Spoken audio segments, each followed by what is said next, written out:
everybody? JT Dangerously. Once again, I am back for my Week 7 college football predictions. Now, Week 6 is in the books, and now we're into Week 7 of the college football season. Now, our record finishing up Week 6 last week, we went 6-4. So our overall record coming into Week 7 is 44-16. Now, we didn't have a great week in Week 6. Man, we lost 4 games, a few nail-biters, a few, games that made you nervous, especially the Miami Hurricane Florida State game. That had me a lot nervous for sure. So again, congrats to the U for finally winning over Florida State since 2009. So again, congrats to them. So hopefully in this video, I will continue the winning streak. We're at 6 weeks. We have not had a losing record. So hopefully in this video, we will make it 7 weeks, hopefully.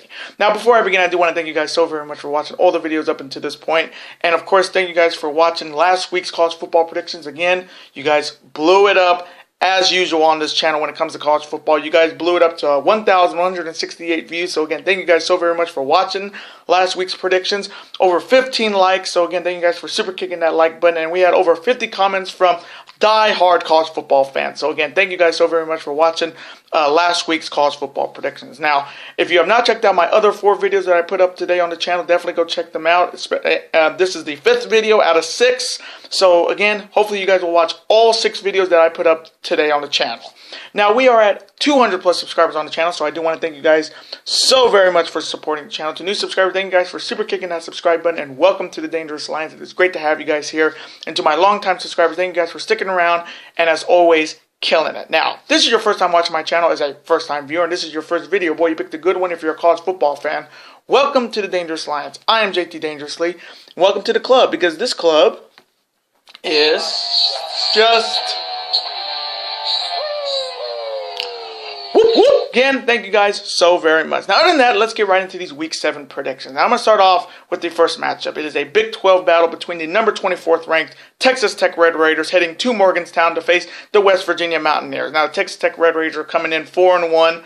Very surprising. Did not expect Cliff Kingsbury to get this team to 4-1, but they're ranked. They're a really good team, especially in the Big 12 Conference with teams like TCU, West Virginia, Kansas State, Baylor, Iowa State, and Kansas. So they're coming in pretty hot.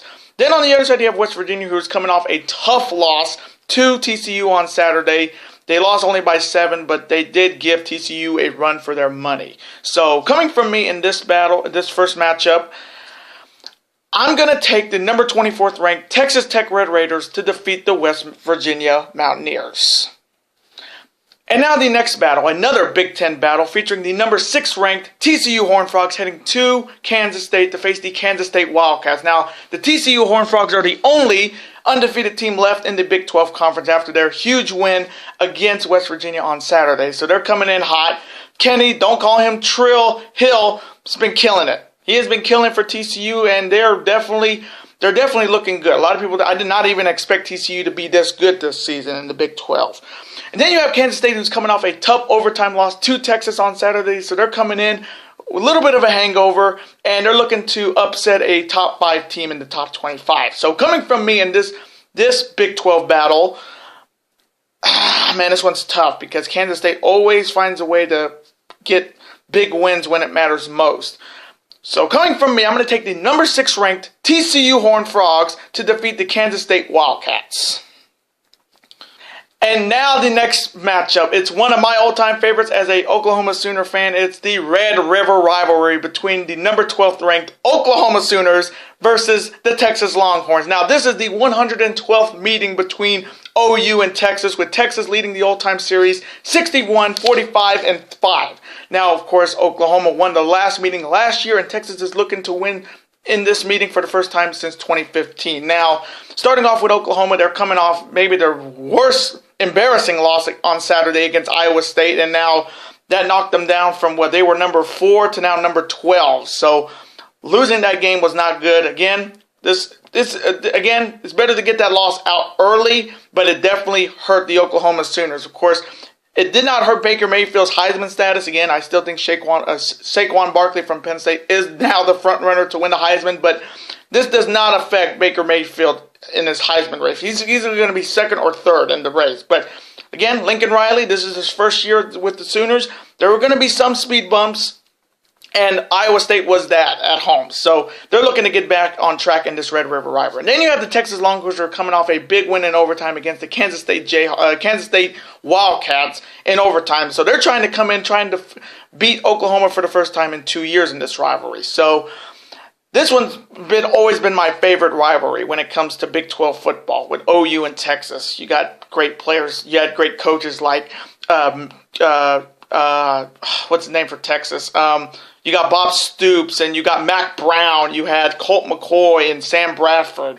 You had so many great players on both these teams in this rivalry. So coming from me in the Red River showdown between OU and Texas, again, Texas did beat a good Kansas State team, but now they're going to have to play a team that's actually better than them. And knowing this game is going to be a lot of offense with no defense, because that's the equivalent of the Big 12 Conference. All offense, no defense. So coming from me, I'm going to take my number 12th ranked Oklahoma Sooners to defeat the Texas Longhorns. Boomer Sooner.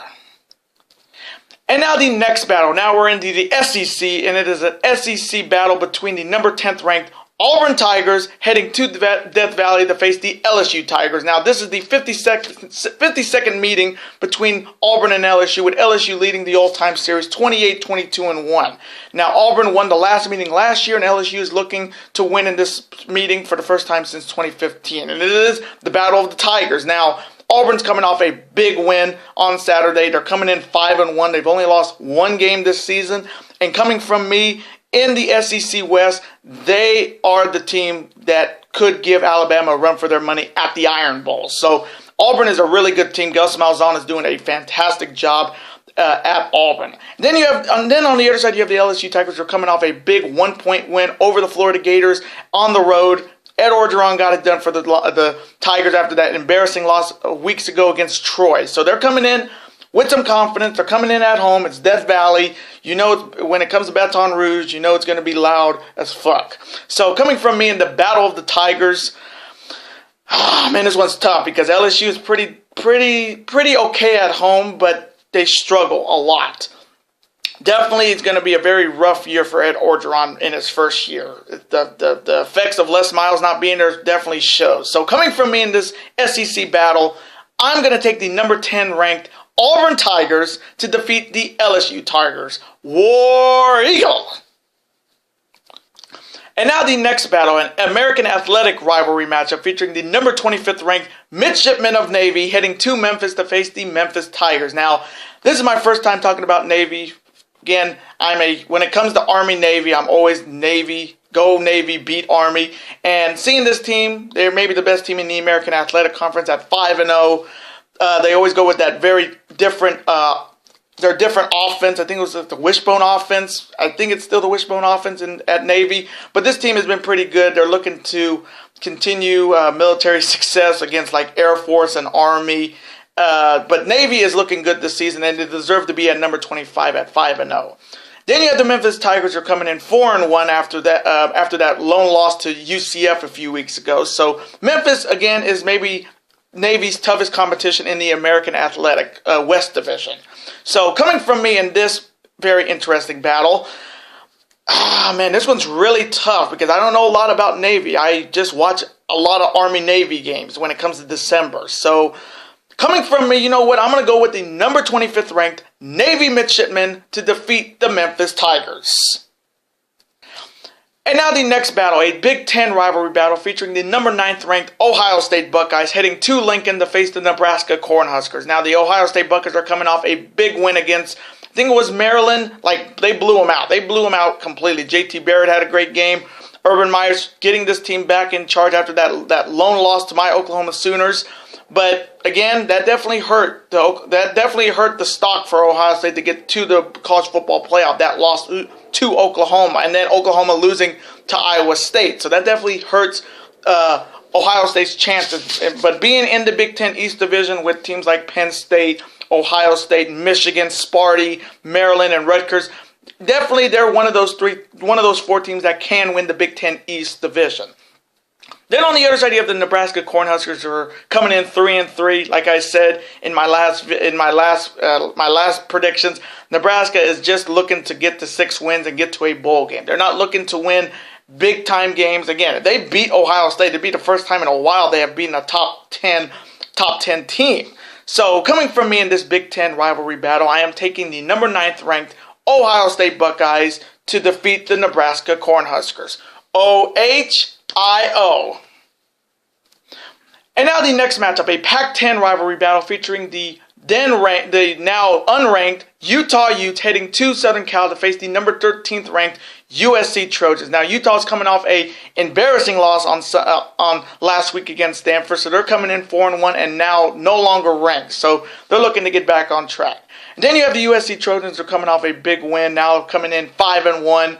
Still coming from me, USC is going to win this Pac-12 South. No offense to Utah, but Sam Darnold's getting back on track for USC, and they definitely need him to get back on track in this Pac-12. So coming from me in this Pac-12 battle, I'm going to take the 13th ranked USC Trojans to defeat the Utah Utes. And now the next battle, another big Pac-12 battle. It is the UCLA Bruins heading to Arizona to face the Arizona Wildcats. Now, the UCLA Bruins are coming in 3-2. Again, like I've said, I don't trust UCLA when it comes to those clutch games, and this is a clutch game. So, Jim Moore is still fighting for his job at UCLA. They have a great quarterback at UCLA, but it's hard to trust the Bruins right now. Then on the other side, you have the Arizona Wildcats. First time talking about them this year. Coach Rich Rod, definitely definitely trying to win to keep his job. He was one of the players that are on the hot seat in college football this season. So definitely this would be a huge time win in the Pac-12 South. So coming from me in this Pac-12 South battle, man, they're both coming in 3-2, so it makes it a lot more tougher. Man, I'm gonna take the Arizona Wildcats to win. Again, I can't trust UCLA as often as I used to in the past. I just think Arizona is a great team at home. Rich Rodriguez is doing a fantastic job there, and hopefully this win will definitely keep his job there. So coming from me, I am taking the Arizona Wildcats to defeat the UCLA Bruins. And now the next battle, a Mountain West rivalry battle featuring my second favorite team in college football, my Boise State Broncos, heading to Qualcomm to face the number 19th ranked San Diego State Aztecs. Now, Boise State's coming into this season. Again, this is my first time talking about my second favorite team in college football. Coming in 3-2. Again, this is not the same Doug Peterson Boise State Broncos. They're a very different team this season. They look good. Again, they're not going to be surprising people like they've done in the past, like in 05 and 06 and 07. This is a very team this is another team like Nebraska who's looking just to have a winning record and get to a bowl game. Then on the other side, you have the San Diego State Aztecs, who are coming in 6-0 in the Mountain West Division. In the Mountain Division with teams like Fresno State, UNLV, Nevada, and Hawaii, and San Jose State. They're coming off a big win over. They beat somebody. I just can't remember who they beat, but they are coming in hot. They're coming in real hot. Of course, with running back Rashad Penny there running the ball. This team is definitely one of those teams, like I said, are going to be in one of those New Year's Six bowls, like those 6 out-of-conference bowl, in-conference bowl games with some surprises. Definitely look out for San Diego State. So coming from me in this Mountain West battle, this one's tough. Do I see Boise State pulling off the upset? That's my biggest question as a Boise State fan. Oh, man, this one's really, really tough. Oh, my goodness. I'm going to take the number 19th ranked San Diego State Aztecs to defeat, unfortunately, my Boise State Broncos. And now the final matchup of Week 7, another Pac-12 battle featuring the Oregon Ducks heading to Stanford to face the number 23 ranked Stanford Cardinals. Now the Oregon Ducks are coming off a tough loss at Washington State at home. They did not look good. They're coming in 4-2, and they're looking to get back on track against a top 20 ranked team. Then on the other side, you have the number 23 ranked Stanford Cardinals coming off a big upset win on Saturday night against the Utah Utes. So they're coming in 4-2. They're coming in ranked, so they're looking to maybe get some momentum in this Pac-12 North with Washington and Washington State just killing it. So coming from me in this last match of Week 7, Man, this one's tough because the Ducks are really good. Again, they do not have their quarterback because he broke his collarbone, so they're going with a backup quarterback. I'm going to go with the number 23 ranked Stanford Cardinals to defeat the Oregon Ducks. And those are my Week 7 college football predictions. Now, I hope you guys did enjoy these Week 7 college football predictions. Comment below, who do you have winning all of the games this week in college football? Again, represent your team in the comments as always. And as always, put your picks up on the comment section. I would love to see your guys' opinion and what kind of picks you're going to be putting, because we had a few upsets last week. I would love to see what you guys have this week in mind in Week 7. Let's have a conversation about them. Of course, I'm always on to see your comment, hit the thumbs up button, and of course, reply right back to you, because comments are absolutely always welcome on this channel. Now, I do want to thank you guys so very much for watching, and of course, before you go, you can never forget to do this. That like button, comment, share with your friends. Of course, super kick that like button like only you guys can. Of course, you can never forget to do this as well. That subscribe button to become part of this bigger and dangerous alliance. And I will see you guys later tonight for my Week 6 NFL predictions. Later days and peace.